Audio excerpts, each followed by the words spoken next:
बस कुछ ऑडियंस को। ये और बात है कि दुश्मन हुआ है आज मगर, बात है कि दुश्मन हुआ है आज मगर वो मेरा दोस्त था कल तक, उसे बुरा नहीं। गद्दी बेचने, अखबार बेचने का काम मैंने शुरू किया, प्लास्टिक बेचने का, ये सब किया मैंने। Only one single paper can't decide your future, मतलब एक कागज का टुकड़ा आपका फ्यूचर डिसाइड नहीं कर सकता है। मतलब जेल जाना पड़ा, बहुत सारे मुकदमे हुए, लोग भीड़ के साथ खड़े होते हैं और मैं जो भीड़ से कटा हुआ व्यक्ति है, मैं उसके साथ था। धर्म के नाम पे राजनीति कभी नहीं करता। मुझे देश और हमारे संविधान को क्या हो गया है कि आज वोट के लिए लोगों को एक दूसरे से लड़ना पड़ रहा है। माता पिता होते हैं वो सोचते हैं कि हमारा बच्चा इन सारी चीजों में न पड़े, केवल पढ़ाई करे, तो आपके घर से वो सपोर्ट आपको मिलता था? देखिए, मेरे घर वालों ने शुरू में तो काफी इस बात पे एतराज किया, लेकिन बाद में वो समझ गए कि मानेगा नहीं, तब छोड़ दिया। राजनीति में अच्छे लोग आएंगे तो राजनीति की दिशा अच्छी होगी, जब गंदे लोग आएंगे तो राजनीति की दिशा गंदी होगी। डांस देखना पसंद है मुझे, म्यूजिक सुनना पसंद है मुझे, शायरी पसंद है मुझे, गीत पसंद है। नमस्कार दोस्तों, मैं हूं आपका मास्टर साहब और आज हमारे साथ मौजूद हैं एक बहुत ही चर्चित व्यक्ति और मऊ शहर के chairman mister Arshad Jamal sir. Sir बहुत बहुत धन्यवाद, आप हमारे पॉडकास्ट में जुड़े। आज का ये कन्वर्सेशन केवल पॉलिटिक्स नहीं होने वाला है, मऊ के डेवलपमेंट, यूथ और फ्यूचर के बारे में भी होने वाला है। सबसे पहले ये बताइए अपने बारे में और अपने रोल के बारे में। नहीं, मेरे बारे में क्या बताना है, मैं तो शहर का एक सेवक हूँ। अरशद जमाल मेरा नाम है, नगर पालिका परिषद मऊ में मैं चेयरमैन हूँ और इसके पहले भी एक बार चेयरमैन रह चुका हूँ, एक बार मेरी पत्नी चेयरमैन रह चुकी है। अच्छा सर, तो हम लोगों ने बहुत सारे काम किए यहाँ, विकास करना, लोगों की सेवा करना, यही हमारा काम है और प्रयास करते हैं कि अपनी जिम्मेदारी को पूरे तरीके से निभाएं। सर सफलता बिना संघर्ष की नहीं मिलती है, तो आप चेयरमैन तक का सफर कैसा रहा आपका? देखिए, मेरी तो पूरी लाइफ ही स्ट्रगल से भरी हुई है। जब से होश संभाला तो हाई स्कूल के इम्तिहान के बाद हमारी पढ़ाई छूट गई, इसलिए कि घर में कोई काम करने वाला नहीं था तो घर परिवार चलाना था जी। तो हाई स्कूल के बाद मैंने मुलाजमत की, नौकरी की, अलग अलग जगहों पे काम किया। फिर उसके बाद 3 साल बीत गए इसमें, फिर गद्दी बेचने, अखबार बेचने का काम मैंने शुरू किया, प्लास्टिक बेचने का, ये सब किया मैंने। फिर 3 साल बाद मेरे मन में आ गया पढ़ाई मुझे करनी चाहिए, तो प्राइवेट इंटरमीडिएट का इम्तिहान दे दिया। फिर उसके बाद बीए में एडमिशन ले लिया, उसी में अपना काम धाम भी करते थे, पढ़ाई भी करते थे। फिर एमए किया मैंने शिबली से। अच्छा, मतलब बहुत तो उसके बाद ये तो संघर्षों का सिलसिला, फिर समाज की सेवा का शौक था तो वो करते रहे, तो उसमें भी लगातार स्ट्रगल ही रहा। और तमाम जब सड़क पे उतर के आप धरना प्रदर्शन आंदोलन करेंगे, सरकार के खिलाफ, प्रशासन के खिलाफ, पुलिस के खिलाफ जब आप आवाज उठाएंगे तो आपकी बहुत मुश्किलें भी आएंगी, तो बहुत सारी मुश्किलें भी आएंगी। तो हम लोग तो स्ट्रगल वाले हैं और आज भी स्ट्रगल ही कर रहे हैं और इसीलिए जनता प्यार करती है, इतना मौका दिया। भाई 3 मरतबा हम सभासद हुए, 3 मरतबा चेयरमैन हुए, 7 बार चुनाव लड़ा निकाय का, इसमें 1 बार हारे, 6 बार जीते। Only one single paper can't decide your future, मतलब एक कागज का टुकड़ा आपका फ्यूचर डिसाइड नहीं कर सकता है। अभी मौका आया कि विधान परिषद में जाने का, तो मैंने कहा कि नहीं, उसमें नहीं, हम तो जीत के जाना होगा, जाएंगे। हम विधानसभा भी लड़ चुके हैं, लोकसभा भी लड़ चुके हैं और आने वाला 2029 का लोकसभा का चुनाव है, वो हमारा टारगेट है। प्रयास हम करेंगे कि 2029 के लोकसभा के चुनाव को लड़ें। बचपन का सपना क्या था बनने का, अगर चेयरमैन आप? देखिए, बचपन से मेरा एक ही ख्वाहिश थी कि मैं लोगों से अलग दिखूं और मैं लोगों के लिए चलूं। मेरी जिंदगी का मकसद यही हो कि लोगों को मेरी वजह से कुछ सुविधा मिल जाए, मेरी वजह से कुछ सहूलत मिल जाए, मैं लोगों को काम आऊं। तो उसी में बहुत मरतबा जेल जाना पड़ा, बहुत सारे मुकदमे हुए। आज भी मेरा नेचर वही है कि जो कमजोर है या वो खुद को तनहा पाता है या अल्पसंख्यक है, तो मैं उसके साथ खड़ा होता हूँ। मेरा नेचर है, लोग भीड़ के साथ खड़े होते हैं और मैं जो भीड़ से कटा हुआ व्यक्ति है, मैं उसके साथ खड़ा होता हूँ। जैसे समाज में भी आप देखेंगे, कहीं शिया है, कहीं सुन्नी है, कहीं हिंदू है, कहीं मुस्लिम है, कहीं अहले हदीस है, कहीं हनफी है, तो उसमें जिसकी संख्या कम होगी तो उनके साथ मेरा खड़ा होने का नेचर है कि जब संख्या बल पे किसी को दबाएंगे तो मैं उसके साथ खड़ा रहूंगा। और अपनी बात को कहने मुझे कोई हिचक नहीं, किसी को अच्छी लगे, बहुत से लोगों को अच्छी भी लगती मेरी यही चीज, बहुत से लोग इसी पे नाराज हो जाते हैं। तो बात साफ करते हैं, गलत बात नहीं करते, जो करेंगे, जो कहेंगे वो करेंगे। बाकी लोगों की तरह झूठ साथ फर्जिफिकेशन वाला काम मैं नहीं करता। निष्पक्ष तरीके से अपना काम करता। निष्पक्ष कोई भी काम मैं जैसे बहुत सारे हम लोगों का मुकदमे की सुनवाई होती है टैक्स को लेकर, तो उसमें सब जानते हैं कि जो सही, हाँ मेरे समझने में गलती हो जाए तो अलग बात है, वरना न किसी प्रेशर में आके कोई निर्णय में देता और न किसी दबाव में, न कुछ नहीं, जो सही है वो काम हम करते हैं। हाँ मेरे समझने में कोई फर्क पड़ जाए तो वो अलग मैटर है। सर, तो इतनी सारी मुश्किलों को फेस करने के बाद आप इस पोस्ट पे हैं, तो आप अपने जीवन को सफल मानते हैं? जाहिर सी बात है कि यहाँ कोई IAS IPS करके थोड़ी ना बैठे हैं, तो जनता ने बिठाती है, तो जनता प्यार करती है तभी तो हमको जिता रही है। बात, हम लोकसभा का चुनाव लड़े तो चुनाव जरूर हार गए, मगर बहुत थोड़े वोटों से हारे थे, लाखों वोट हमको जनता ने दिया था। तो ये तो जनता का प्यार है, और मेरी इन्हीं सब चीजों की वजह से जनता हमारे साथ खड़ी भी होती है। बहुत से लोग हैं जो जिनको वही अदा पसंद है कि भाई आप इंसाफ पसंद है, इंसाफ करते हैं, हक बात बोलते हैं, सही बात बोलते हैं। मैं 2-3 चीजों का बहुत मुखालिफ हूँ, जैसे ये कि मैं धर्म के नाम पे राजनीति कभी नहीं करता, मुझे इससे बहुत भाई भगवान ने सबको, अल्लाह ने सबको बराबर बनाया है, तो हम कौन होते हैं बांटने वाले? और ये देश तो सबने मिल के आजाद कराया था ना। बिल्कुल। तो कुर्सी पे कोई भी बैठा हो, उसको चाहिए कि सभी के साथ इंसाफ करें।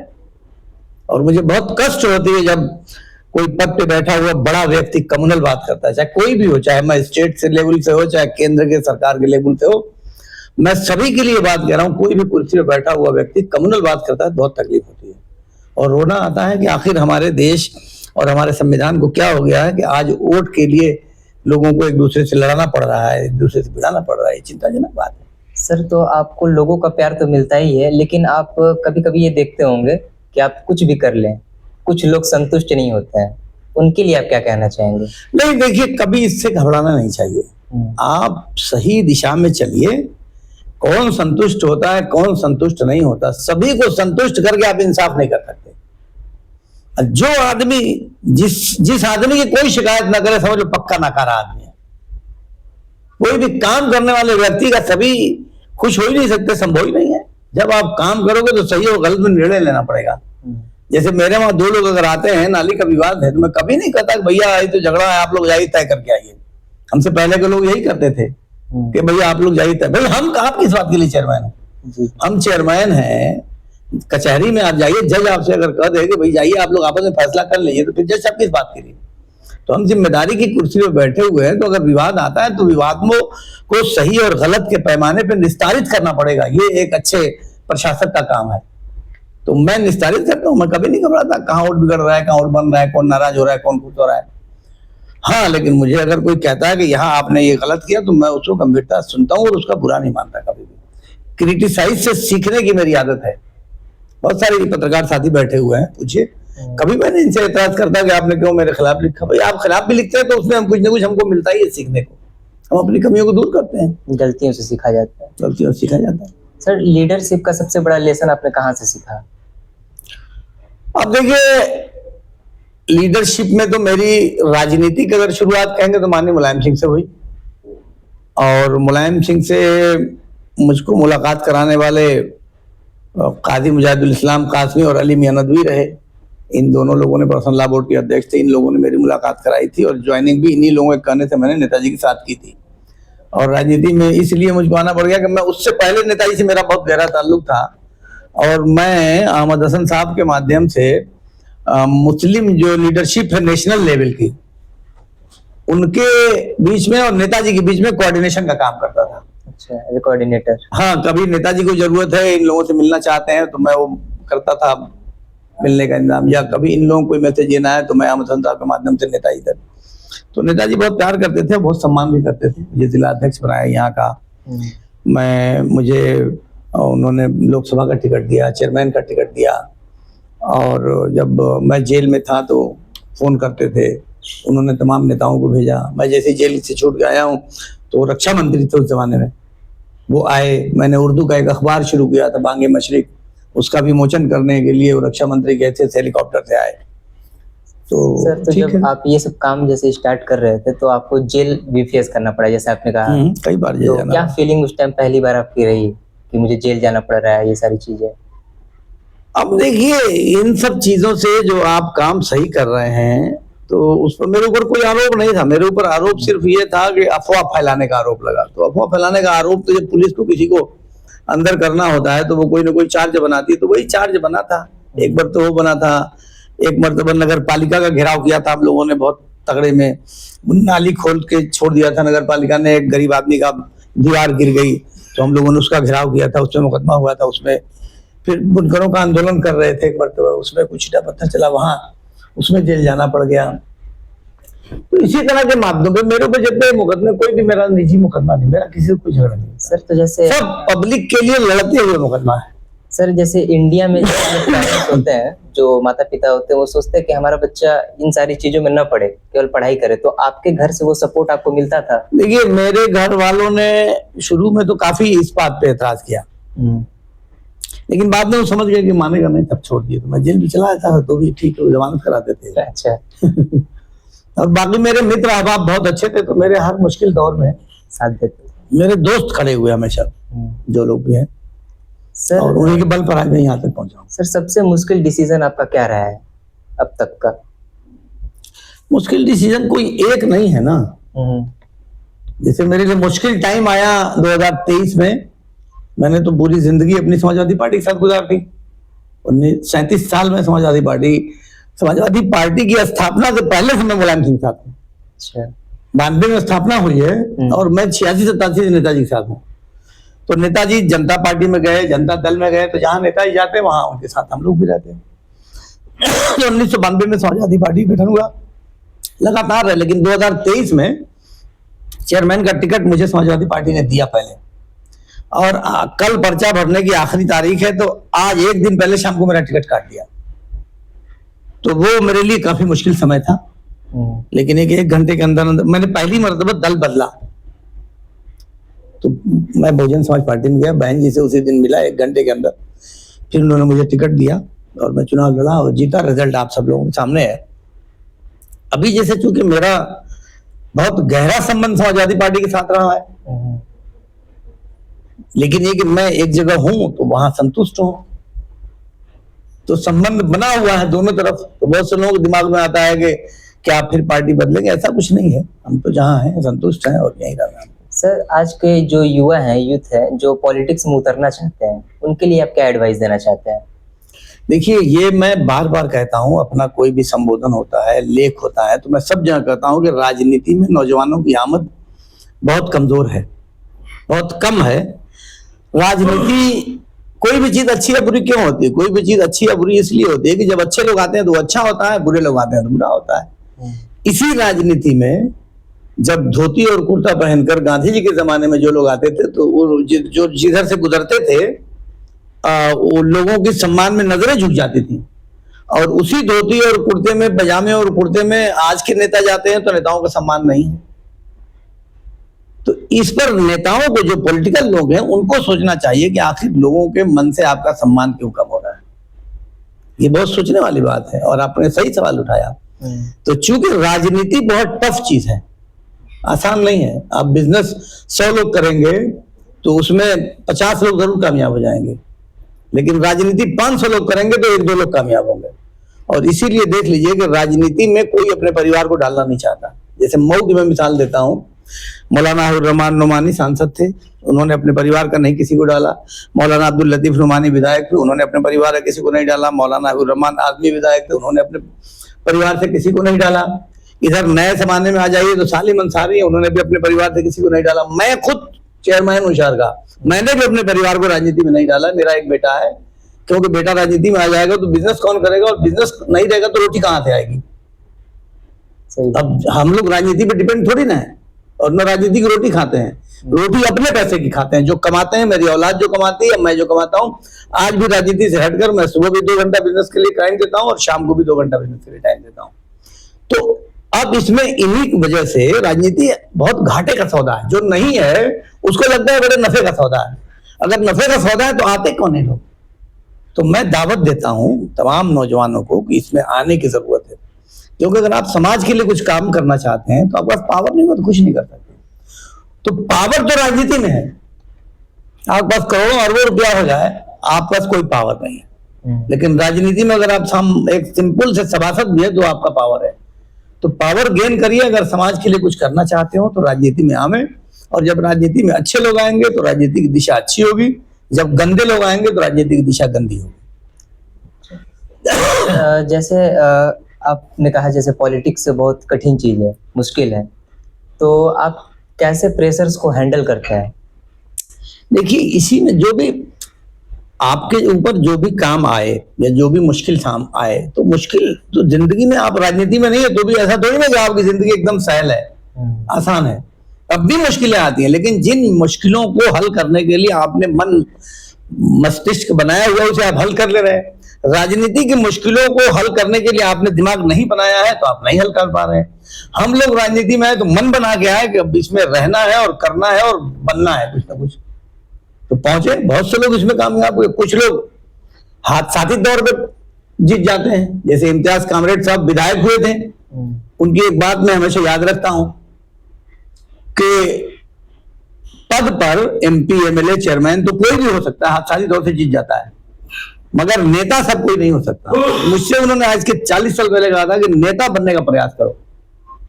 और देखिए, उनके भी 2 बच्चे, कोई बच्चा अमेरिका में है तो कोई लंदन में है, उनके बच्चे भी कोई राजनीति में नहीं है, इम्तियाज कामरेड साहब के भी। इवन राजकुमार राय थे सांसद यहाँ, उनका बेटा भी राजनीति में नहीं है। तो उन्होंने ये बात बताई थी। तो हम लोगों का जैसे जीतने के लिए तो हादसाती तौर पर कोई भी जीत जाता है। जैसे यहाँ आप देखिए कि पिछले 25-30 साल में कौन कौन एमपी हुआ, मैं नाम किसी का लूं तो ठीक नहीं है, लेकिन किसी ने जाना नहीं उनको, क्योंकि वो हादसाती तौर पर जीते। किसी को हराने के लिए किसी को वोट दिया लोगों ने, और वोट जब तक किसी को जिताने के लिए आप नहीं देंगे तब तक पॉजिटिव आपका सिलेक्शन नहीं हो सकता, वो निगेटिव सिलेक्शन है। और निगेटिव सिलेक्शन में हम लोग बहुत आगे जा रहे हैं। तो उसका नतीजा ये कि और मेरा प्रयास ये रहा है कि पद मिले चाहे ना मिले, हम लीड करें, नेता रहें, लीडर बने। पद तो आया तो ठीक है, नहीं आएगा तो भी कोई हर्जा नहीं है।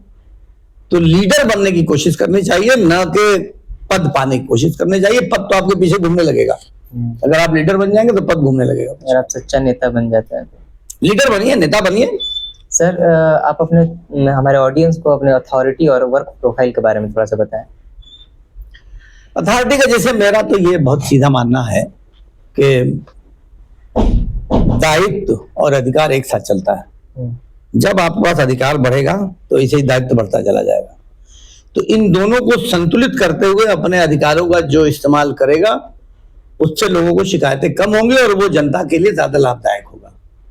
लेकिन अपने दायित्व और अधिकार, जितना आपके पास अधिकार है उतना ही दायित्व भी है। तो अधिकार आपको मिले तो दायित्व का निर्वहन करिए, तो कभी समस्या नहीं आएगी। सर, आपके अनुसार एक चेयरमैन की डेली रिस्पॉन्सिबिलिटी क्या होती है?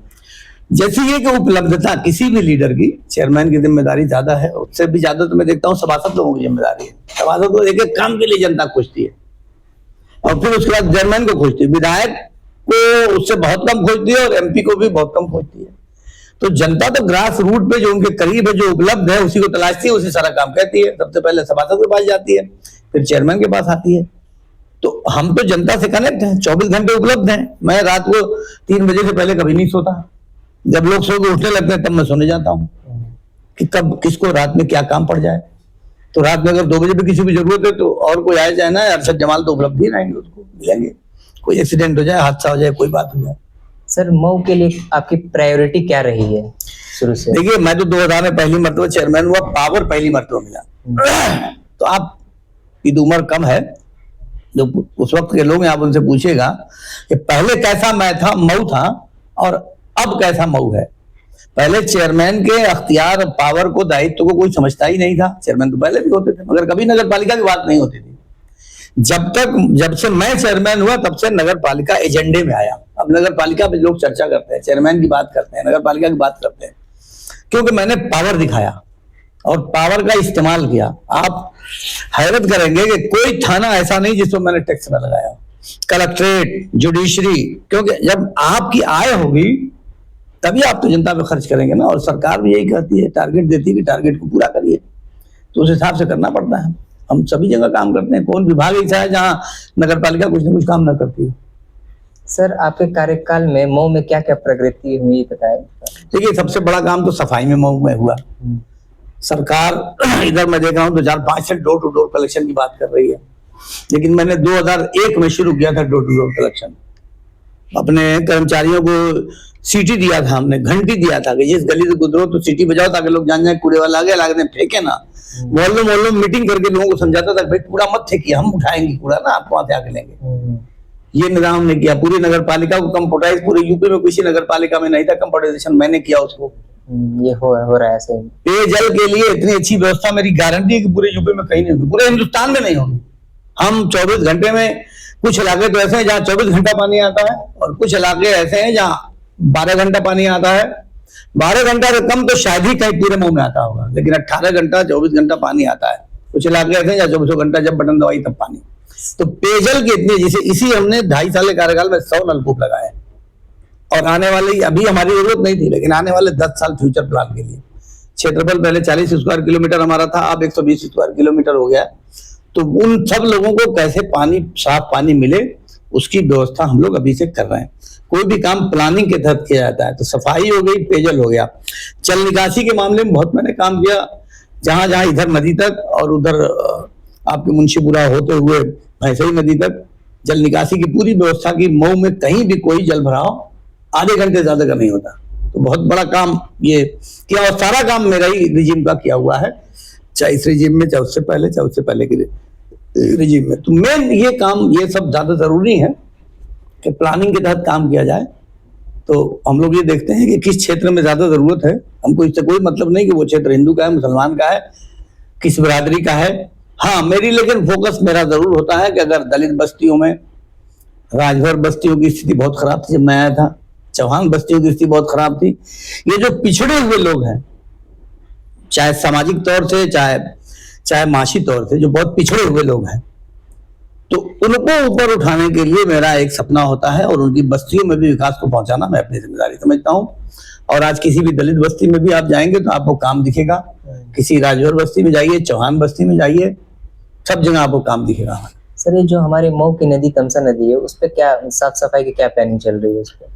अब तमसा नदी दरअसल बड़ा प्रोजेक्ट है, वो हमारे बस का तो है नहीं, नगर पालिका के बस का नहीं है। हम लोग इतना ही कर रहे हैं कि तमसा नदी में जो नाले जा रहे हैं, तो उन नालों के लिए ऐसी व्यवस्था बनाई है कि वो ट्रीटमेंट होके जाए, पानी का कुछ सफाई होके जाए। तो इस तरह से सारा जगह जगह हम लोगों ने प्लांट अपने छोटे छोटे बना रखे हैं, ताकि सीधा पानी नदी में न जाकर कुछ ट्रीटमेंट के बाद तब नदी में जाए। लेकिन बड़े प्रोजेक्ट पे काम चल रहा है।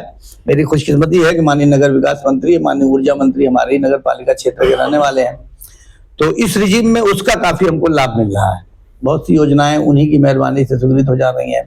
बहुत सा प्रोजेक्ट जिसके लिए हम लोग दौड़ते थे वो नहीं होता था, और अब जैसे ही प्रोजेक्ट जाता है तो उनकी मंजूरी मिल जाती है। चूंकि वो एक IAS अफसर रहे हैं, तो उनको सभी लोग जानते हैं और उन्हें मालूम है कि काम कैसे कराया जाता है। तो बहुत कम शब्दों में कोई बात उन्हें बतानी पड़ती है, और वो जितनी हम लोग बताते हैं उससे ज्यादा वो समझते हैं और उससे ज्यादा वो करते हैं। तो मैं तो समझता हूँ सबसे बड़ी मेरी खुशनसीबी है कि उनका आशीर्वाद मुझे प्राप्त है। सर, अब तक का आपका सबसे बड़ा प्राउड मोमेंट कौन सा रहा है?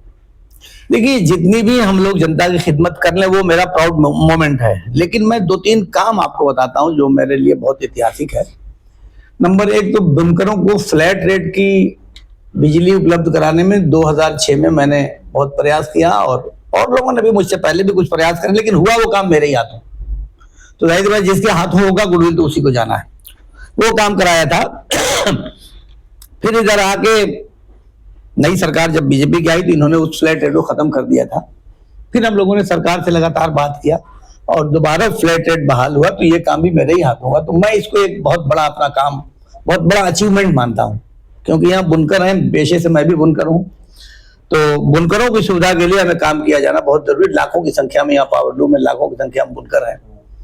दूसरा ये कि ढेकुलिया घाट पुल आप जो देख रहे हैं, तो जैसे कोपा अदरी गोती जाने वालों के लिए या उस क्षेत्र में जाने वालों के लिए मऊही में बहुत बड़ी दुश्वारी होती थी। दूरा बेटी से जाके घूम के जाम से घंटों लगता था। तो ये पुल मेरे ही प्रयास से शुरू हुआ। माननीय नेताजी ने, मुलायम सिंह जी ने उसकी बुनियाद रखी थी। फिर मैं बीच में 5 साल चेयरमैन नहीं रहा तो काम बंद रहा। फिर दोबारा मैं चेयरमैन हुआ, तो तब फिर उस काम को करा के ढेकुलिया घाट पुल मेरा एक बड़ा कारनामा है। एक कारनामा और मैं मानता हूँ बहुत बड़ा, कि ये संगत घाट पुल जो बंधा बोला जाता है, तो संगत घाट पुल पे जाके वो बंधा खत्म हो गया था। तो वहां एक मकान था, बगल में मंदिर थी, तो उस मकान को बातचीत करके कुछ मुआवजा दे के उस मकान को तोड़ा गया। फिर इस बंधे को जो बंद था, कम से कम 40-50 साल से बंद था वो, तो उस फंदे को खुलवाया गया और अब ये बख्तावरगंज, खेदूपुरा, जमालपुरा, नवापुरा, बदेसरा, इन सारे इलाकों को जाने के लिए एक बाहरी लिंक मिल गया। तो एक मैं ये मानता हूँ कि मेरे लाइफ का बहुत बड़ा कामों में से एक काम ये भी है। दूसरा जो जल निकासी के लिए उधर भैंसई, मुंशीपुरा होते हुए भैंसई नदी तक, और इधर आपके खीरीबाग से लेकर भरौपुरा होते हुए मलिक टोला, ये सब इलाका लेते हुए नदी तक जो मैंने जल निकासी की व्यवस्था बनाई वो पहले नहीं थी। तो मैं इस काम को भी अपना बहुत ऐतिहासिक काम मानता हूँ। और उसके अलावा सफाई और पेयजल को लेकर भी हम लोगों ने बहुत बेसिक चीजें यहाँ रखी हैं। पूरे नगर पालिका के जो भवन है ये सब मेरा बनवाया हुआ है। ये ऑफिस आप देख रहे हैं मेरी बनाई हुई है। उधर सामने बिल्डिंग वो मेरी बनाई हुई है। कम्युनिटी हॉल जो बना है वो मेरा बनाया हुआ है, इसमें शादियां वादियां होती हैं। एक थिएटर रूम भी है उसमें। इसके अलावा मेरी ही रिजीम में इधर आप देखेंगे बड़े गांव की तरफ तो माननीय मंत्री जी ने वो बनाया है, लेकिन रिजीम तो मेरा ही है तो उसे अवॉइड तो नहीं कर सकते। रिजीम मेरा है तो कुछ ना कुछ उसके गुडविल तो आने वाले दिनों में मुझे भी मिलनी है। तो वो भी मेरे कार्यकाल में हुआ। मेरे ही कार्यकाल में आप देख रहे हैं कि ये पुल भी बन रहा है आपके बाल निकेतन वाला। जी बिल्कुल, मेरे कार्यकाल में बन रहा है। मैं नहीं कह रहा हूँ कि मैं बना रहा हूँ, लेकिन मेरे कार्यकाल में तो बन ही रहा है। कोशिश हम लोगों ने भी उसके लिए बहुत की थी। तो ये सब बहुत ऐतिहासिक काम है जो किए जा रहे हैं। सर एजुकेशन और स्कूल को इम्प्रूव करने के लिए क्या प्लान है? देखिए एजुकेशन पे तो हम लोगों का बहुत और मेरा बहुत पसंदीदा जो काम है तो उसमें पहले नंबर पे एजुकेशन ही है। एजुकेशन से मतलब किसी भी तरह का कोई काम होता है तो मेरी उसमें भरपूर रुचि होती है और उसमें मैं हर तरह से, चाहे आर्थिक सहयोग की जरूरत हो चाहे बात के जरिए हो, मैं हर तरह से जाता हूँ। मैं खुद भी एक स्कूल चलाता हूँ, Al Farooq model school, main road पे ही देखा होगा आपने, 4 लेन पे ही है। तो मैं उसका प्रबंधक हूँ और बहुत सारे जो और एजुकेशन संस्थाएं हैं उनको कहीं ना कहीं से मैं उसमें सपोर्ट करता हूँ और उनमें सदस्य हूँ और उनमें सहयोगी हूँ। बहुत सारे कार्यक्रम जो स्कॉलरशिप से लेकर किसी भी तरह का कोई एजुकेशन से मुताल्लिक प्रोग्राम आता है तो वो मैं उसको सरकारी की प्रोग्राम को जनता तो कैसे लाभ पहुंचे उसके लिए बहुत हम लोगों ने योजनाएं चलाई। लोगों को, बच्चों को ट्रेनिंग के लिए हम लोग अलग इंतजाम करते हैं, कोचिंग कराते हैं, कभी कभी अक्सर कंपटीशन कराते हैं। तो एजुकेशन के बिना तो कुछ होना ही नहीं है और हमारी जो कौम है वो जरा और पीछे है, तो थोड़ा हम लोग और उसके लिए देखिए वो तो बेहद जरूरी है। सरकार के साथ साथ जो प्राइवेट इंस्टीट्यूट है वो भी यूथ को तैयार कर रहे हैं, अंग्रेजी सिखाकर, कंप्यूटर सिखाकर। जो ये देखिए एक बात मैं कह दूं, जरा सरकार को बुरा लगेगा, अगर प्राइवेट इंस्टीट्यूशन ना हो तो पूरी शिक्षा व्यवस्था ही भारत की कोलैप्स हो जाएगी, पूरी कोलैप्स कर जाएगी। कुछ है ही नहीं है। सरकार ने क्या बनाया है भाई? सारी शिक्षा व्यवस्था तो प्राइवेट लोगों ने संभाल रखी है, चाहे नर्सरी से चलिए और उच्च शिक्षा तक जाइए। तो सरकार को भी इसमें ध्यान देना चाहिए। टैक्स के मामले में हमारा देश ऑस्ट्रेलिया के बाद दूसरे नंबर पर सबसे ज्यादा टैक्स लेने वाला देश है। ऑस्ट्रेलिया में शिक्षा और स्वास्थ्य दोनों फ्री और सबके लिए एक है। यहाँ जो 2 प्रकार का मानक है ना कि ये इलाज अमीरों का होगा, यहाँ गरीबों को, इस व्यवस्था को समाप्त करना चाहिए सरकार को। और एक तरह का इलाज, भाई जान तो सबकी बराबर कीमती है ना, तो सरकार को चाहिए कि ऐसी व्यवस्था बनावे कि सब लोग एक जैसे स्कूल में पढ़ सकें, सब लोग एक जैसी अस्पताल में इलाज करा सकें। मगर ऐसा नहीं है। हॉस्पिटल में भी, स्वास्थ्य के क्षेत्र में भी सब प्राइवेट लोगों ने संभाल रखा है। सरकार के भरोसे होते तो वो हो जाता है इलाज। हेल्थ फैसिलिटी का विजन क्या है आपका फ्यूचर में? देखिए हेल्थ के बिना हमारे वहां ये कहा जाता है कि अगर आपकी दौलत चली गई तो समझो कुछ नहीं गया, अगर आपकी सेहत चली गई तो समझ लो बहुत कुछ चला गया। क्योंकि जब आप मेंटली स्वस्थ रहेंगे, अपने जिस्म में स्वस्थ रहेंगे, तभी तो कुछ करेंगे आप, चाहे अपने लिए, चाहे अपने परिवार के लिए, चाहे समाज के लिए। तो स्वस्थ रहना तो बेहद अनिवार्य है और स्वस्थ रहने के लिए हमको पहले अपने जिस्म को भी बिल्कुल ताकतवर और फ्रेश बना के रखना जरूरी है। क्योंकि अगर आप कुछ करना चाहते हैं और स्वस्थ ही नहीं रहेंगे तो आप काम क्या करेंगे? तो स्वास्थ्य के क्षेत्र में हम लोगों का कोई रोल नहीं है, लेकिन ये कि लोगों को जरूर ये बात बताते हैं कि स्वास्थ्य को ठीक रखना बेहद जरूरी है और खुद को भी फिट रखूं। मेरी 65 साल उम्र है, शायद आपको भी नहीं अंदाजा होगा कि मेरी 65 साल उम्र है, मैं 65 साल का हूं। लेकिन ये कि मुझे मालूम है कि सेहत अगर मेरी ठीक नहीं रहेगी तो मैं एक काम भी नहीं कर पाऊंगा और मुझे 90 साल की उम्र तक काम करना है, मैं ऐसा मान के चलता हूँ। मेरे वालिद साहब 97 साल की उम्र में गए हैं इस दुनिया से। सर लोग कहते हैं कि नेताजी केवल इलेक्शन टाइम याद आते हैं, इसके बारे में क्या कहना है? मैं तो उपलब्ध हूँ 24 घंटा 24 7 दिन। अच्छा 365 दिन मुझे तो, मैं कहाँ, तो हमेशा उपलब्ध हूँ, जहाँ जिसको जरूरत है मैं जाता हूँ, लोग आते हैं मैं मिलता हूँ, मेरा घर भी मिलता हूँ, यहाँ भी बैठता हूँ, रात में भी मिलता हूँ, दिन में भी मिलता हूँ। तो ये नेताओं पर जो ये आरोप है कि चुनाव में नेताजी आते हैं, तो वो अरशद जमाल पे ये आरोप कोई नहीं लगा सकता। अच्छा सर, अपोजिशन के लिए आप मतलब किस प्रकार से तैयार करते हैं जब वो विवेचना करते हैं ये सारी चीजें जब? देखिए, अपोजिशन भी दो तरह का होता है। एक तो होता है कि सही माने में वो जो आपकी कमियां हैं उनको उजागर करता है, एक अपोजिशन वो होता है, और एक अपोजिशन वो होता है जो कसम खा के बैठा खाली विरोधी करना है।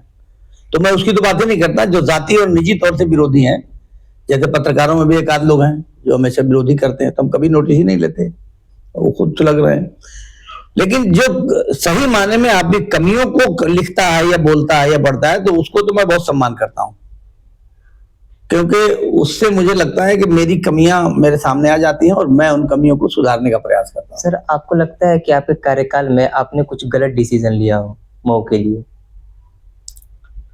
देखिए, जब आदमी 10 फैसले लेता है तो कभी कभी कुछ फैसले गलत भी हो जाते हैं। राजनीति में भी एक मैंने बहुत गलत निर्णय लिया था। 2004 में विधानसभा का चुनाव लड़ गया था निर्दल, तो वो राजनीति में बहुत गलत निर्णय था।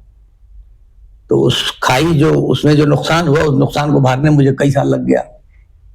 तो राजनीति में है, करते हैं गलतियां, कभी जज्बात में हो जाती हैं, तो आवेश में नहीं आना चाहिए। तो सर, जब गलतियां आपसे हो जाती तो आप कैसे उसको एक्सेप्ट करते हो? नहीं, गलती को जो एक्सेप्ट करने की ताकत रखेगा वही आगे बढ़ेगा। वही आगे बढ़ेगा। अपनी कमियों को आप मानिए, जो जहां कमियां हैं। जैसे मुझे अगर कहीं गलती है तो मुझे पीछे हटने में कोई दिक्कत नहीं है। मैं रिजिड नहीं होता कि मैंने कह दिया तो वही ठीक है, ऐसा नहीं। मैं जरूरत पड़ती है 2 कदम पीछे बैठ जाता हूं, लेकिन एक तकरार करता हूं। आप मुझे बताइए ना, मेरी गलती है तो मैं तैयार हूं, लेकिन अगर गलती मेरी रहती है तो मैं सही माने में बैक हो जाता हूं। सर, मऊ के यूथ के लिए आपका क्या सपना है? भाई, हम चाहते हैं कि यूथ आने वाले फ्यूचर का पूरा भार तो उन्हीं के सर पे है ना। तो यूथ आगे हमें सोशल एक्टिविटीज में भी, और मऊ के जो यूथ है ना, मुझे लगता है कि ये बहुत होनहार है और काम करने वाले हैं, पढ़ रहे हैं, मेहनत कर रहे हैं, काम कर रहे हैं। हजारों नौजवान बच्चे हैं जो अलग अलग प्लेटफॉर्म से बिजनेस कर रहे हैं, छोटे छोटा बिजनेस स्टार्ट किए। बहुत से लोग ऑनलाइन, कम से कम यहाँ 1000 बच्चे नौजवान ऐसे होंगे जो ऑनलाइन यहाँ की साड़ियां और कपड़े, बहुत सारे सामान बेच रहे हैं।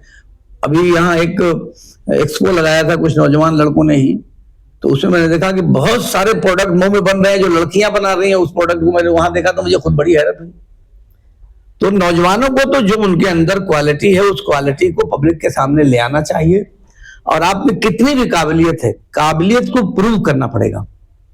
काबिलियत को जब आप प्रूव करेंगे तो समाज आपके पीछे खड़ा हो जाएगा। सर, आज के यूथ की सबसे बड़ी गलती क्या लगती है आपको, और अगर वो गलती है तो आप क्या उसको मतलब सलाह देना चाहेंगे कि ये गलती ना हो? आपके पूरे जीवन के अनुभव के तौर पे आप बता सकते। देखिए, फजूल का वक्त कम से कम बिताना चाहिए, लेकिन दोस्तों के साथ बैठना भी और गप चढ़ा के करना भी आपके जिस्म के लिए जरूरी है। लेकिन हर चीज एक सीमा के अंदर होना चाहिए। जैसे दोस्तों की महफिल में आप बैठिए, एंजॉय करिए, वो भी आवश्यक है, मगर उसकी लिमिट के वो एंजॉय कितनी देर होना चाहिए, मुझे कितना काम करना है, इसका टाइम टेबल आपको बना के रखना पड़ेगा कि मुझे कितना काम करना चाहिए, कितने बजे सोना चाहिए, कितने बजे उठना चाहिए, और मुझे अपने माँ बाप के लिए कितना समय देना चाहिए, भाइयों के लिए कितना समय देना चाहिए, समाज के लिए कितना समय देना चाहिए। तो एक शेड्यूल बना के जब आप चलेंगे तो सारी चीजें जो जरूरी चीजें हैं सबको आप कवर कर ले जाएंगे। और शेड्यूल नहीं बनाएंगे तो आप मोबाइल लेके बैठे 4 घंटा मोबाइल में रह जाएंगे।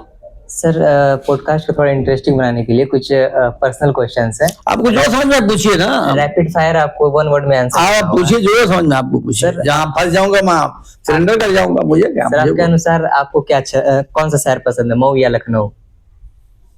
नहीं, लखनऊ से मैं प्यार करता हूँ, खूबसूरती लखनऊ की ज्यादा है। अच्छा, मॉर्निंग पर्सन या नाइट आउल? नहीं, हम लोग तो रात में देर तक जगने के कायल हैं, तो हम लोगों को तो रात का ही पसंद है। रात sir, 1 word for Mau, Mau के लिए आप क्या कहना चाहेंगे एक शब्द में? Beautiful place. पॉलिटिक्स के अलावा आपका कोई और पैशन? पॉलिटिक्स के अलावा समाज सेवा, एजुकेशन, लिटरेचर। मैंने उर्दू लिटरेचर से मास्टर किया है।